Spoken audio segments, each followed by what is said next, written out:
Ders 1. Plaj eğlencesi. Su yüzmek için yeterince sıcak mı? Birçok çocuk sahilde yüzmeyi öğrenir ve suda oynamaktan zevk alır.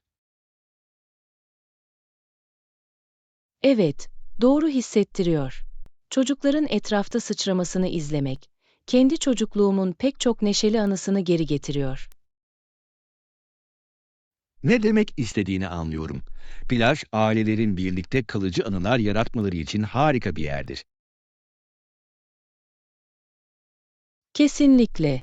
Okyanusta yüzmeyi öğrenmek çok önemli bir beceridir ve çocukların burada bu fırsata sahip olması harika. Kesinlikle. Ayrıca dalgalarda oynamak çok eğlenceli olabilir. Doğanın kendi oyun alanı gibi. Kesinlikle. Çocukları aktif ve maceracı olmaya teşvik eder. Bu da gelişimleri için harika. Ve sıcak bir günde soğuk suya dalmanın ne kadar ferahlatıcı olduğunu unutmayalım.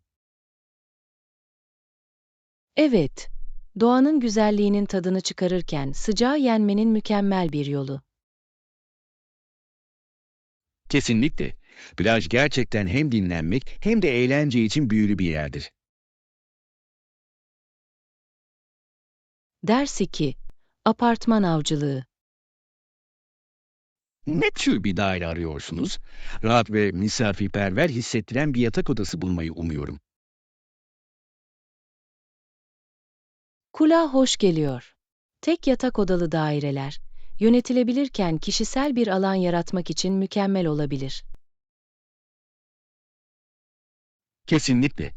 Özellikle uzun bir günün ardından kendimi rahat ve evde hissedebileceğim bir yer istiyorum. Evet ve rahat bir ortama sahip olmak, genel refahınızı gerçekten artırabilir. Hangi olanakları umuyorsun?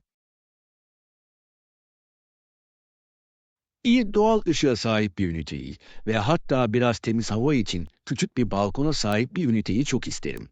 Kulağa mükemmel geliyor. Balkon sabah kahvesi veya akşam rahatlaması için harika bir yer olabilir. Kesinlikle. Ayrıca yakındaki bir markete sahip olmanın günlük ihtiyaçlar için uygun olacağını düşünüyorum. Kesinlikle. Olanaklara yakın olmak hayatı çok daha kolay ve daha keyifli hale getirebilir. Katılıyorum. Bu aramaya başlamak ve gerçekten evim gibi hissettiren bir yer bulmaktan heyecan duyuyorum.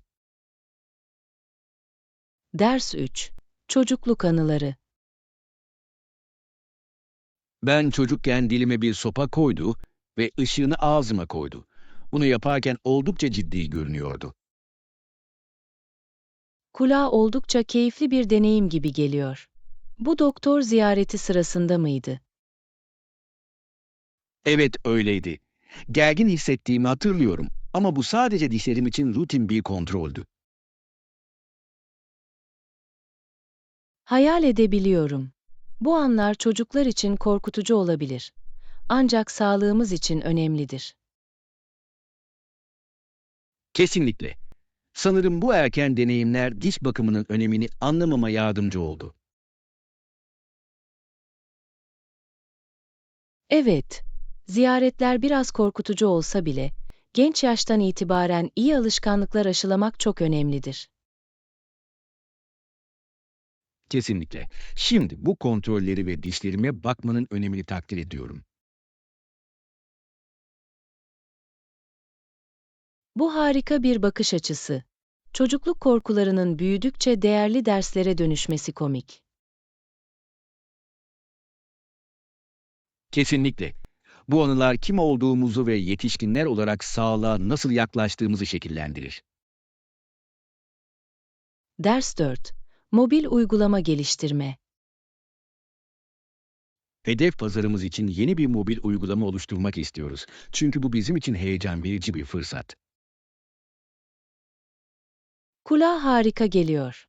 Bir uygulamada işbirliği yapmak, kitlemizin ilgisini çekebilir ve onlara faydalı araçlar sağlayabilir.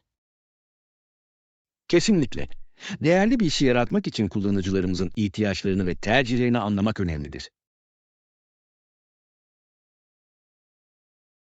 Kesinlikle. Anketler veya odak grupları yürütmek, geliştirme sürecine başlamadan önce içgörüler toplamamıza yardımcı olabilir. Harika fikir.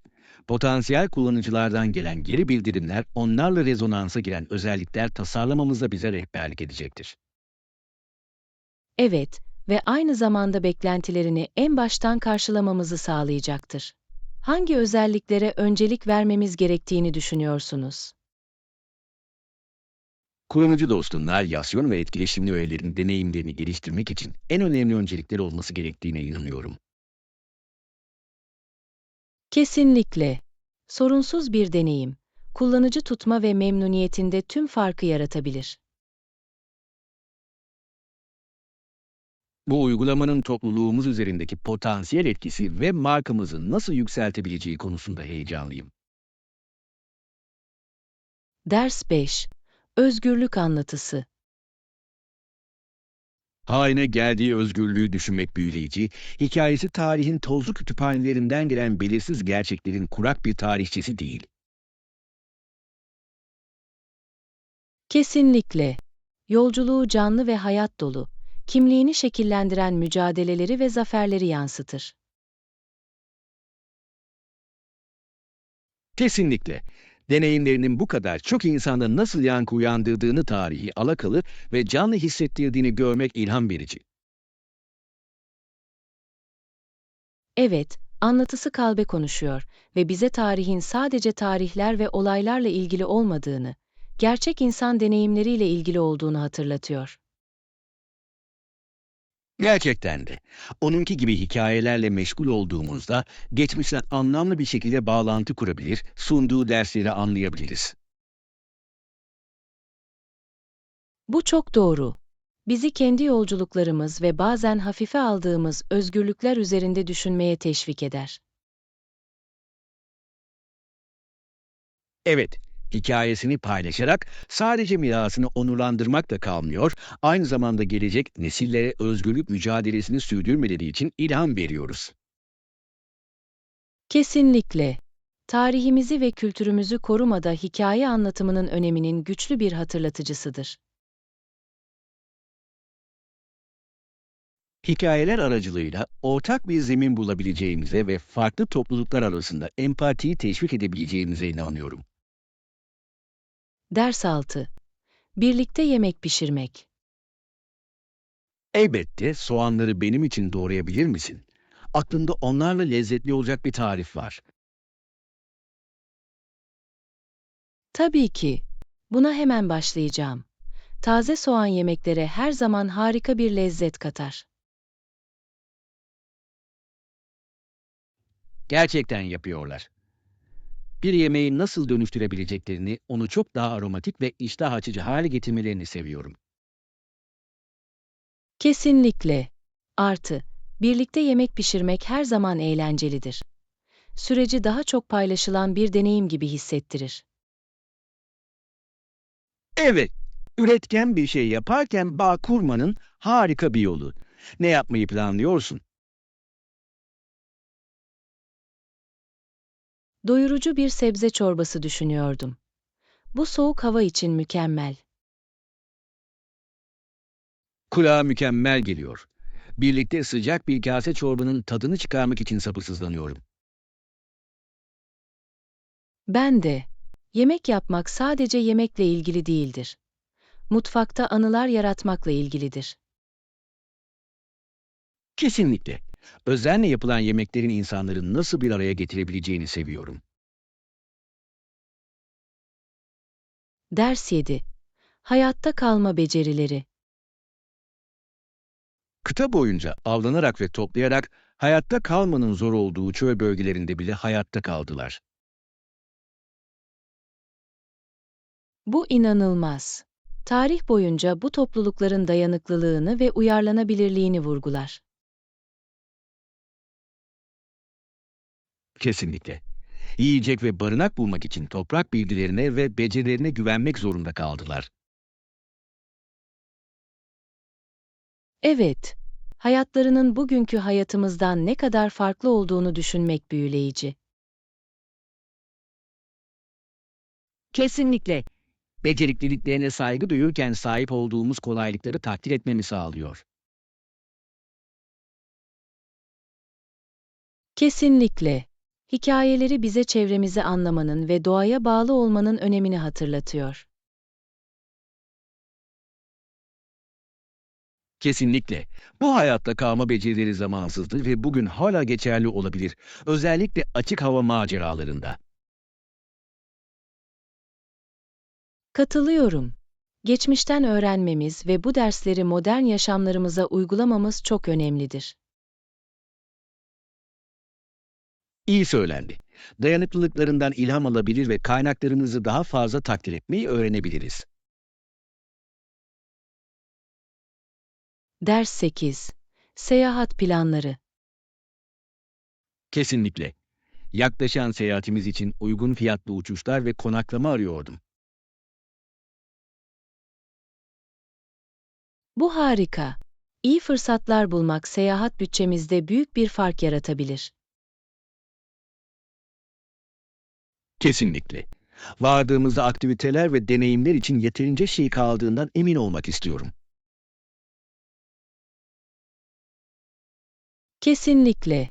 Her şey, hedefin sunduğu her şeyin tadını çıkarırken maliyetleri dengelemekle ilgilidir. Tamamen katılıyorum. Şimdiye kadar umut verici seçenekler buldunuz mu? Evet, birkaç uygun fiyatlı uçuş ve iyi değerlendirilmiş ve merkezi bir konumda harika küçük bir otel buldum. Kulağa mükemmel geliyor. Merkezi bir konumda olmak keşfetmeyi çok daha kolay hale getirecek. Kesinlikle. Artı, bize kendimizi yerel kültüre kaptırma şansı veriyor. Kesinlikle. Bu yolculukta bizi hangi maceraların beklediğini görmek için heyecanlıyım. Ders 9. Kahramanları hatırlamak. O bir generaldi ve büyük bir kahramanın ölümünü anlatırken yumuşak ve saygılı bir şekilde konuşurdu. Bu bana her zaman akıl verdi. Bu, birinin anısını onurlandırmanın dokunaklı bir yolu. Fedakarlıklarına ve katkılarına derin saygı gösterir. Kesinlikle. Bu anlar bize hem geçmiş hem de şimdiki hayatımızdaki kahramanları tanımanın önemini hatırlatıyor. Evet, miraslarını kutlamak çok önemlidir. Çünkü bize kendi hayatımızda büyüklük için çabalamamız için ilham veriyorlar. Kesinlikle. Hikayeleri genellikle zor zamanlarda bizi motive edebilecek cesaret ve dayanıklılıkla doludur. Daha fazla aynı fikirde olamazdım. Eylemlerini düşünmek, cesaret ve fedakarlık değerlerini takdir etmemize yardımcı olur. Gerçekten de. Her neslin tarihin akışını şekillendiren kahramanları olduğunu hatırlatıyor. Evet, her zaman deneyimlerinden ders almaya ve eylemlerimizle anılarını onurlandırmaya çalışmalıyız. İyi söylendi. Derslerini ileriye taşıyalım ve başkalarına da aynısını yapmaları için ilham verelim. Ders 10. Bahçeciliğin faydaları. Gerçekten öyle. Ayrıca bahçecilik de harika bir stres gidericidir. Toprağı kazmanın tedavi edici bir yanı var. Kesinlikle. Doğada olmak gerçekten zihni temizlemeye ve ruhu gençleştirmeye yardımcı olur. Evet, bitkilerin büyümesini ve gelişmesini izlemek bir başarı duygusu ve yaşamla bağlantı verir. Kesinlikle. Bir şeyi beslemek ve emeğinizin meyvelerini hem kelimenin tam anlamıyla hem de mecazi olarak görmek ödüllendiricidir. Kesinlikle. Bahçecilik ayrıca bizi yavaşlamaya ve hayattaki basit şeyleri takdir etmeye teşvik eder. Daha fazla aynı fikirde olamazdım. Teknolojiden kopmanın ve doğayla yeniden bağlantı kurmanın harika bir yolu. Kesinlikle. Ayrıca kendi sebzelerinizi yetiştirmek de daha sağlıklı beslenmenin harika bir yolu olabilir. Evet, bahçeden elde edilen taze ürünler, mağazadan satın alınandan çok daha lezzetli. Kesinlikle. Hem ruh sağlığımıza hem de diyetimize fayda sağlayan tatmin edici bir hobidir. Ders 11. Caz mirası. Ve Billie Holiday artık hayatta değil. Ancak birçok büyük caz müzisyeni bugün hala etki yaratıyor. Bu doğru. Mirası, caz türünde yeni nesil sanatçılara ilham vermeye devam ediyor. Kesinlikle. Müziğine getirdiği duygu ve derinlik birçoğunun hala ulaşmaya çalıştığı bir standardı belirledi. Evet, onun gibi efsanelerin ortaya koyduğu kökleri onurlandırırken, cazın nasıl geliştiğini görmek büyüleyici. Kesinlikle. Günümüz müzisyenleri geleneksel cazı modern etkilerle harmanlayarak taze ve heyecan verici bir şey yaratıyor. Güzel bir füzyon. Caz, temel özünü korurken inanılmaz uyum sağlama yeteneğine sahiptir. Kesinlikle. Cazın doğaçlama doğası onu hem müzisyenler hem de dinleyiciler için dinamik ve ilgi çekici tutar. Kesinlikle. Yeni sanatçıları keşfetmeyi ve caz geleneğini nasıl yorumladıklarını duymayı seviyorum. Ben de müziğin büyümeye ve dünyanın dört bir yanındaki insanlarla rezonansa girmeye devam eden canlı bir sanat formu olduğunu hatırlatıyor. Ders 12. Bir otel deneyimi. Robinson sadece renkli bir otelde kalmak zorunda kaldı ve orada daha fazla güvenlik şansı olacağına inanılıyordu. Bu üzücü bir gerçeklik. Temel haklar ve onur arayışında birçok kişinin o dönemde karşılaştığı mücadeleleri vurgular. Kesinlikle. Bir otel ayrımcılığın ve eşitsizliğin hatırlatıcısı değil, rahatlık yeri olmalıdır.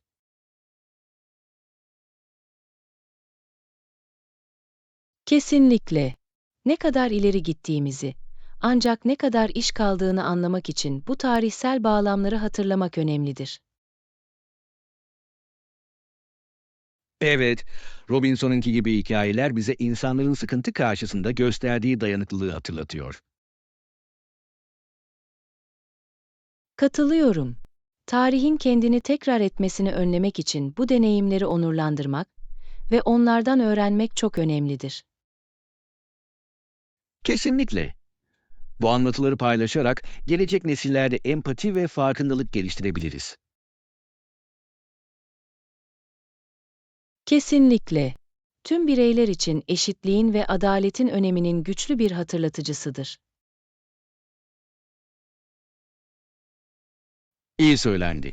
Bunun gibi tartışmalar değişime ilham vermeye ve çeşitli topluluklar arasında anlayışı teşvik etmeye yardımcı olabilir. Ders 13. Alışveriş ipuçları.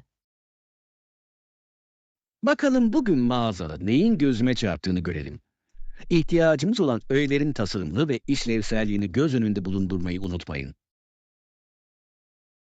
Bu harika bir yaklaşım.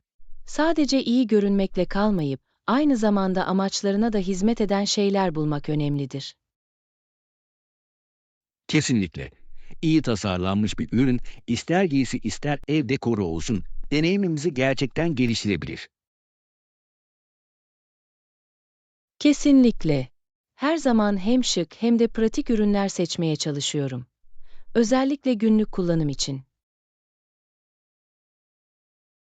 Evet, estetik ve fayda arasındaki mükemmel dengeyi bulmak gibi. Bugün ne bulmayı umuyorsun?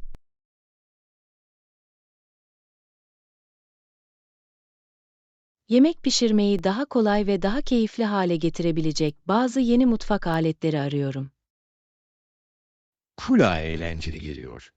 İyi bir gagget pişirme sürecini gerçekten kolaylaştırabilir ve mutfakta yaratıcılığı teşvik edebilir.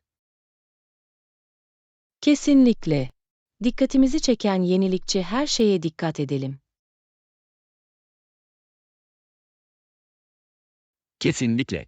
Yemek pişirme maceralarımızı daha da heyecanlı hale getirebilecek yeni araçlar keşfetmeyi seviyorum. Ders 14. Aşıları anlamak. Bir aşı, kişiye hastalığa neden olan bazı zayıflamış mikropları enjekte ederek hastalığı önleyebilir. Bu doğru. Bağışıklık sistemimizi enfeksiyonları tanımak ve bunlarla savaşmak için eğiterek aşıların nasıl çalıştığı büyüleyici. Kesinlikle. Arkasındaki bilim dikkat çekicidir ve yıllar içinde sayısız hayat kurtardı. Evet, aşılama, salgınların kontrolünde ve halk sağlığını korumada çok önemli bir rol oynamıştır. Basit bir çekimin bireyler ve topluluklar için nasıl bu kadar güçlü bir koruma sağlayabileceğini düşünmek şaşırtıcı. Kesinlikle. Aşılar hakkında eğitim, mitleri ortadan kaldırmak ve insanları aşı olmaya teşvik etmek için gereklidir. Evet, faydaları anlamak, aşılama oranlarını artırmaya ve genel sağlık sonuçlarını iyileştirmeye yardımcı olabilir. Kesinlikle. Topluluklarımızda hepimizin güvende ve sağlıklı kalmasını sağlamak için ortak bir çabadır. İyi söylendi. Farkındalığı ve aşılara erişimi teşvik etmek, daha sağlıklı bir gelecek inşa etmek için hayati önem taşır. Ders 15. Hobiler ve ilgi alanları. Evet, boş zamanlarımda resim yapmayı ve örmeyi seviyorum. Peki ya sen? Kulağa harika geliyor. Fotoğraf çekmekten ve yeni yerler keşfetmekten, gittikçe anları yakalamaktan zevk alıyorum. Fotoğrafçılık yaratıcılığı ifade etmenin çok güzel bir yoludur. Fotoğraf çekmeyi sevdiğiniz favori bir konu var mı? Manzaraları yakalamayı seviyorum. Özellikle renklerin çok canlı olduğu gün doğumu ve gün batımı sırasında. O zamanlar büyülü. Zamanında bu anları dondurmanın ne kadar ödüllendirici olması gerektiğini hayal edebiliyorum. Kesinlikle. Her fotoğraf bir hikaye anlatıyor ve onları çekerken yaşadığım deneyimlerin anılarını geri getiriyor. Sanatta sevdiğim şey budur. İster resim ister fotoğraf olsun, bakış açılarımızı paylaşmamızı sağlar. Kesinlikle. Başkalarıyla bağlantı kurmanın ve kelimelerin bazen yakalayamadığı duyguları ifade etmenin bir yoludur. İyi söylendi. Bence birlikte yaratıcı bir gün planlamalıyız, hobilerimizi yeni ilanlar için birleştirmeliyiz. Ders 16. Bakkal ihtiyaçları. Ve biraz ekmek. Peki ya sen? Hafta boyunca meyve, peynir, yoğurt ve atıştırmalıklara ihtiyacım var. Bu sağlam bir liste gibi geliyor. Taze meyveler sağlıklı atıştırmalıklar için gereklidir. Ne almayı planlıyorsunuz? Elmaları, muzları ve belki çeşitlilik için biraz çilek düşünüyorum. Kahvaltı veya hızlı bir atıştırmalık için mükemmeldirler. Harika seçenekler. Yoğurda çilek eklemeyi seviyorum. Lezzetli ve besleyici bir ikramdır. Evet, peynir meyvelerle iyi eşleşir. Bu da onu hafif bir yemek veya atıştırmalık için mükemmel bir kombinasyon haline getirir. Kesinlikle. Ayrıca gün boyunca ekstra enerji artışı için elimde biraz fındık bulundurmayı seviyorum. Bu akıllıca bir fikir. Kuru yemişler çok yönlüdür ve besinlerle doludur. Çok yönlü bir seçimimiz olacak. Kesinlikle. Bu hafta yemeklerimizi ilginç ve sağlıklı tutmak için ihtiyacımız olan her şeyi aldığımızdan emin olalım. Kabul ettim. İyi bir çeşitlilik, yemek pişirmek ve yemeklerimizin tadını çıkarmak için bizi motive eder. Ders 17. Kaos ve düzen. Adaletsizliğin ve mantıksızlığın topluma sıklıkla getirdiği kaosu engellemek için güç gereklidir. Bu derin bir ifade. Düzeni korumak ve eşitsizlikleri ele almak arasında devam eden mücadeleyi vurgular. Kesinlikle. Bazen adil ve adil bir toplumu teşvik etmek için kolektif eylem ve güçlü liderlik gerektirir. Evet, adaletsizliğe karşı durmak önemlidir. Ama aynı zamanda ona bilgelik ve stratejiyle yaklaşmamız gerekir. Kesinlikle. Gücü şefkatle dengelemek kalıcı bir değişim yaratabilir ve umut uyandırabilir. Daha fazla aynı fikirde olamazdım. Kaosa karşı savaşmamız gerekirken, aynı zamanda anlayış ve diyaloğu teşvik etmemiz gerektiğini hatırlatıyor. Kesinlikle. Bu konularla ilgili konuşmalara katılmak, boşlukları kapatabilir ve birliği teşvik edebilir. Kesinlikle. Birlikte, herkesin sesinin duyulduğu ve değer verildiği daha adil bir gelecek için çalışabiliriz. İyi söylendi. Bu değişime katkıda bulunmak ve süreçte birbirimizi desteklemek bizim sorumluluğumuzdur. Ders 18. Fark yaratmak. Daha fazla aynı fikirde olamazdım. Birlikte bir fark yaratabiliriz, özellikle çabalarımızı ve kaynaklarımızı birleştirdiğimizde. Kesinlikle. Kolektif eylem sesimizi güçlendirir ve önemsediğimiz konular üzerindeki etkimizi artırır. Evet, toplulukların olumlu değişim yaratmak ve birbirlerini desteklemek için nasıl bir araya gelebileceğini görmek ilham verici. Kesinlikle. İster gönüllülük, ister savunuculuk veya sadece farkındalık yaymak yoluyla olsun. Her küçük parça önemlidir. Kesinlikle. Her eylem ne kadar küçük olursa olsun, ilerleme için daha büyük bir harekete katkıda bulunur. Bu perspektifi seviyorum. Hepimizin daha iyi bir geleceği şekillendirmede rol oynayabileceğimizi bilmek güçlendiriyor. Evet, ve işbirliği yapmak için benzer düşünen bireyler bulmak yolculuğu daha da tatmin edici hale getirebilir. Kesinlikle. Birlikte, zorlukların üstesinden gelebilir ve başkalarına davaya katılmaları için ilham verebiliriz. İyi söylendi. Birbirimizi desteklemeye ve topluluklarımızda olumlu değişim için çaba göstermeye devam edelim. Ders 19. Birlikte yemek pişirmek. Bu akıllıca. Pişirme işlemine şimdi mi başlıyorsunuz? Evet, başlamak için sabırsızlanıyorum. Birlikte yemek yapmak çok eğlenceli ve ilgi çekici bir deneyim olabilir. Kesinlikle. Lezzetli bir şeyler yaratırken mutfak becerilerimizi birleştirmenin ve paylaşmanın harika bir yolu.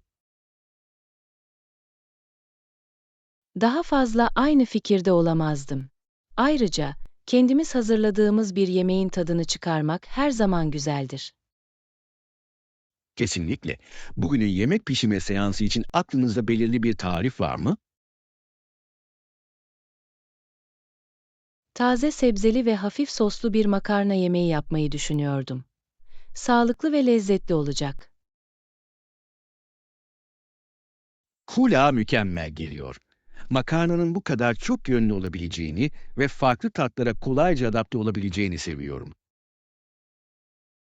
Evet, ve en iyi yanı, elimizdeki malzemelere göre özelleştirebilmemizdir. Nasıl sonuçlandığını görmek için heyecanlıyım. Yemek yapmak çok yaratıcı bir süreç olabilir ve sonuçların tadını çıkarmak için sabırsızlanıyorum. Ders 20. İklim zorlukları. Vadide ortalama yağış yılda sadece birkaç inçtir. Aynı zamanda bölgenin en sıcak yerlerinden biridir. Bu, Orada yaşayan herkes için oldukça zor. Çiftçiliği ve mahsulleri sürdürmeyi inanılmaz derecede zorlaştırmalıdır. Kesinlikle. Su eksikliği, tarımı ve geçim kaynaklarını ciddi şekilde etkileyerek gıda kıtlığına yol açabilir. Evet ve su kaynaklarını verimli bir şekilde yönetmek için sürdürülebilir uygulamaların öneminin kesin bir hatırlatıcısıdır. Kesinlikle. Bu tür alanlardaki toplulukların zorlu koşullarda hayatta kalmak için yenilik yapması ve uyum sağlaması gerekir. Bazı insanların suyu korumak ve aldıkları az şeyi en üst düzeye çıkarmak için teknikler geliştirmeleri büyüleyici. Kesinlikle. Bu uyarlamalar iklim zorlukları karşısında dayanıklılık için gereklidir. İklim sorunlarını ele almada ve etkilenen toplulukları desteklemede hepimizin oynayacağı bir rolü olduğunu hatırlatıyor. İyi söylendi. Birlikte gezegenimizi korumak için farkındalığı teşvik edebilir ve sürdürülebilir çözümleri savunabiliriz. Ders 21. Paris Keşfi. Kesinlikle. Fransa'da Paris'i ziyaret etmeli ve Louvre Müzesi'ni keşfetmelisiniz. Sanat ve tarihin hazinesidir. Kesinlikle. Louvre ikonik ve Mona Lisa gibi barındırdığı başyapıtları görmek için sabırsızlanıyorum. Evet, bu antik salonlarda yürümenin deneyimi zamanda geri adım atmak gibidir. Kesinlikle. Daha az bilinen eserleri ve müzenin güzel mimarisini keşfetmekten de heyecan duyuyorum. Kesinlikle. Louvre'un her köşesinin kendi hikayesi var ve kendimizi kültüre sokmanın harika bir yolu. Müzeden sonra Seine Nehri boyunca dolaşabilir ve Paris atmosferinin tadını çıkarabiliriz. Kulağa mükemmel geliyor. Paris'in cazibesi eşsizdir. Özellikle de böyle güzelliklerle çevrili olduğunuzda. Evet, biz keşfederken bazı lezzetli Fransız hamur işlerinin tadını çıkarmayı dört gözle bekliyorum. Ben de sanat, tarih ve mutfak lezzetleriyle dolu unutulmaz bir macera olacak. Ders 22. Kahve seçenekleri. Fransız pres, dökme veya damlama kahve makinesi arasında seçim yapabilirsiniz. Her yöntem benzersiz bir lezzet profili sunar. Bu harika bir nokta. Her demleme tekniğinin kahvenin tadını ve aromasını tamamen değiştirebileceğini seviyorum. Kesinlikle. Fransız basını birçok kahve severin takdir ettiği zengin, tam gövdeli tadıyla bilinir. Evet ve dökme yöntemi, kahve içindeki belirli notaları vurgulayabilen demleme işlemi üzerinde daha fazla kontrol sağlar. Doğru. Neredeyse baristanın mükemmel kupayı yapma becerilerini sergileyebileceği bir sanat formu gibidir. Tamamen katılıyorum. Ve sonra daha büyük miktarlarda yapmak için uygun olan damla kahve makinesi var. Kesinlikle. Günü geçirmek için birden fazla bardağa ihtiyaç duyduğunuz sabahlar için mükemmeldir. Her yöntemin çekiciliği vardır ve bence gerçekten duruma ve ruh haline bağlı. Kesinlikle. Zevkinize en uygun olanı bulmak için farklı tekniklerle deney yapmak eğlencelidir. Ders 23. Kanada tatilleri. 1 Temmuz Kanada Günü, ülkenin tarihi hakkında kutlama ve düşünme zamanı. Bu doğru. Havai fişekler, geçit törenleri ve topluluk etkinlikleri ile dolu harika bir fırsat. Kesinlikle. Kanadalıların kültürlerini ve miraslarını kutlamak için bir araya geldikleri bir gün. Ve sonra Eylül ayında, çeşitli alanlardaki işçilerin katkılarını onurlandıran işçi bayramı var.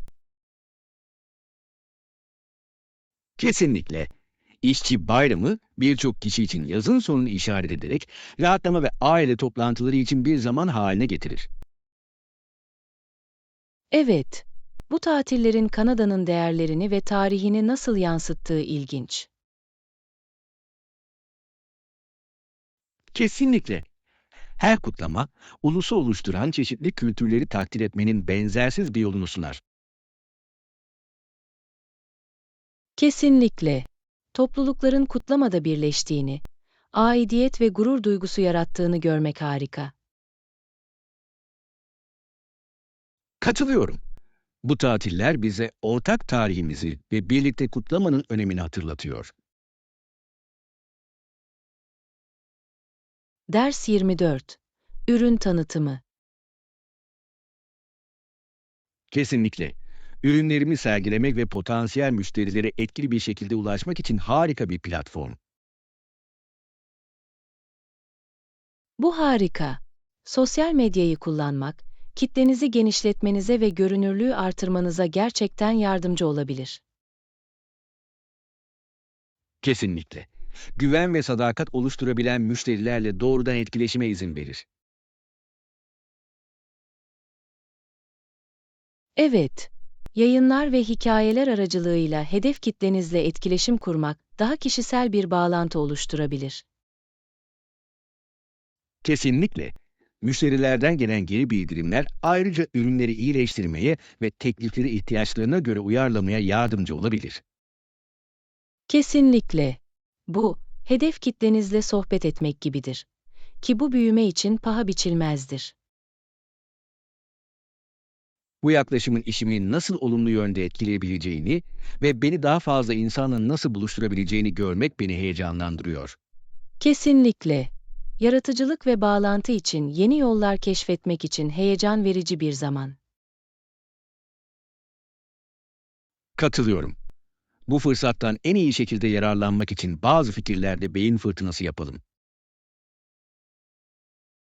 Ders 25. Politik çözümler. Bu durum uluslararası hukukun ihlali olmaya devam ediyor ve ancak siyasi düzeyde çözülebilir. Bu önemli bir nokta. Ülkeler arasında diyalog ve müzakere ihtiyacını vurgulamaktadır. Kesinlikle. Farklı bakış açılarını anlamak, ortak zemin bulmak ve çatışmaları çözmek için çok önemlidir. Evet, liderlerin barışı ve işbirliğini teşvik etmek için yapıcı tartışmalara girmeleri önemlidir. Kesinlikle. Siyasi çözümler ilgili tüm tarafların sabrını ve bağlılığını gerektirir. Kesinlikle. Diplomasinin genellikle kalıcı kararlar için en iyi yol olduğunu hatırlatıyor. Katılıyorum. İşbirliği çabaları herkese fayda sağlayan sürdürülebilir çözümlere yol açabilir. Kesinlikle. Toplumların küresel ölçekte adalet ve adaleti korumak için birlikte çalışması esastır. İyi söylendi. Barışçıl kararlar için savunuculuk, gelecek nesillere ilham veren bir dalgalanma etkisi yaratabilir. Ders 26. Mutfak düzeni. Yemek odası mutfağa bitişiktir ve toplantılar sırasında yemek servisi için uygun hale gelir. Bu harika. İyi tasarlanmış bir düzen, özellikle misafirleri eğlendirirken bir evin akışını gerçekten artırabilir. Kesinlikle, mutfakta yemek hazırlamak için gerekli olan ocak ve buzdolabı vardır.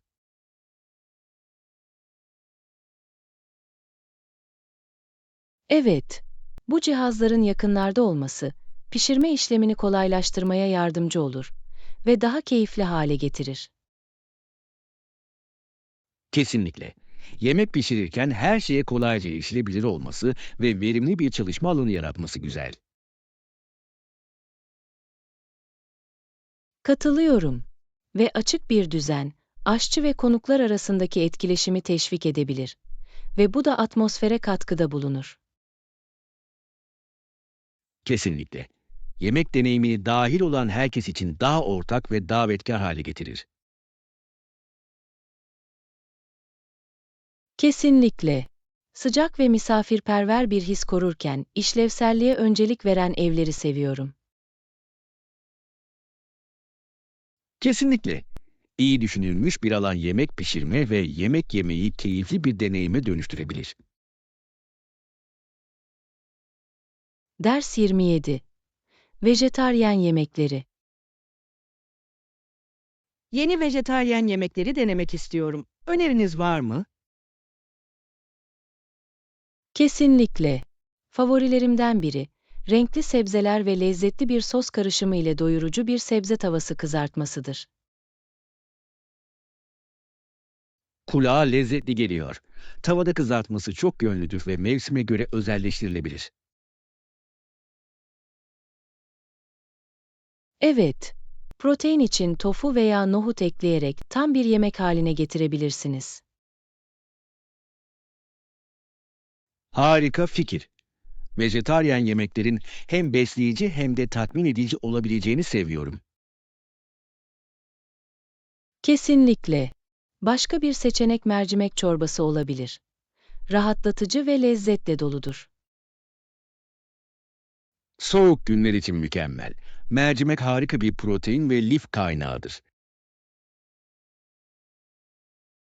Kesinlikle. Dolmalık biberleri de unutmayın. Her zaman hit olurlar ve tabakta güzel görünürler.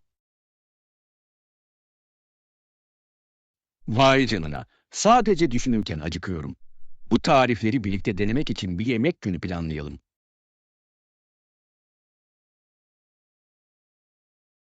Ders 28. Siyasi konuşma. Edward Kennedy'nin 1980 Demokrat Parti Kongresi'ndeki konuşması oldukça etkili ve unutulmazdı. Kesinlikle. Sözleri birçok insanda yankı uyandırdı. Zorlu zamanlarda umut ve birliği vurguladı. Kesinlikle. Bugün hala geçerli hissettiren ilerleme ve sosyal adalet ihtiyacı hakkında tutkuyla konuştu. Evet, siyasi konuşmaların değişime nasıl ilham verebileceği ve vatandaşları daha fazla meşgul olmaya nasıl motive edebileceği ilginç. Kesinlikle. Kennedy'nin kişisel hikayeleri aracılığıyla izleyicilerle bağlantı kurma yeteneği kalıcı bir izlenim bıraktı. Kesinlikle. Önemli nedenler için desteği harekete geçirebilecek duygusal bağlantılardır. Tamamen katılıyorum. Konuşması, kamuoyunu ve politikayı şekillendirmedeki retoriğin gücünün bir hatırlatıcısıdır. Kesinlikle. Liderlerimizi dinlememizi ve sözlerinden sorumlu tutmamızı teşvik ediyor. İyi söylendi. Bu tür konuşmalar tutkuyu ateşleyebilir ve kolektif eylemi daha iyi bir gelişe yönlendirebilir. Ders 29. Olumlu alışkanlıklar. Hayatıma geri dönebilseydim bunu yapardım. Aslında sanırım şimdi yapmayı alışkanlık haline getireceğim. Kulağa harika bir çözüm gibi geliyor. Olumlu alışkanlıklar oluşturmak hayatımızı gerçekten değiştirebilir. Kesinlikle. Kişisel gelişime ve tatminlere yol açabilecek değişiklikler yapmaya başlamak için asla geç değildir. Evet, küçük, tutarlı eylemler zaman içinde ivme oluşturabilir ve önemli gelişmelere yol açabilir. Kesinlikle. Her seferinde bir alışkanlığa odaklanmanın ona bağlı kalmayı kolaylaştırdığını fark ettim. Bu akıllı bir yaklaşım. Bunalmış hissetmeden değişikliği rutininize tam olarak entegre etmenizi sağlar. Katılıyorum. Ayrıca yol boyunca küçük zaferleri kutlamak motivasyonu yüksek tutabilir. Kesinlikle. Ne kadar küçük olursa olsun ilerlemeyi tanımak önemlidir. Çünkü bizi devam etmeye teşvik eder. İyi söylendi. Bu olumlu alışkanlıkları geliştirmede birbirimizi destekleyelim ve yol boyunca deneyimlerimizi paylaşalım. Ders 30. Şapka alışverişi. Evet, yakındaki bir dükkanda harika şapkalar gördüm. Gerçekten gözüme çarpan harika bir seçkisi var. Kulağa harika geliyor. Şapkalar, kişisel stili ifade etmenin ve bir kıyafete yetenek katmanın eğlenceli bir yolu olabilir. Kesinlikle. Bir şapkanın giydiğiniz şeyin havasını tamamen değiştirebileceğini seviyorum. Evet, ister gündelik bir şapka ister şık geniş kenarlı bir şapka olsun. Her durum için bir şeyler var. Kesinlikle. Şık görünürken güneşi gözümden uzak tutmak için yaz için bir tane alabileceğimi düşünüyorum. Bu harika bir fikir. Ayrıca, iyi bir şapka yüzünüzü zararlı UV ışınlarından koruyabilir. Kesinlikle. Aynı zamanda pratik ve şık, bu her zaman bir kazançtır. Kesinlikle. Hadi o dükkana birlikte bakalım. Bahsettiğin şapkaları görmek isterim. Bir plan gibi geliyor. Şapka alışverişi eğlenceli bir macera olabilir ve bazı benzersiz buluntular keşfedebiliriz.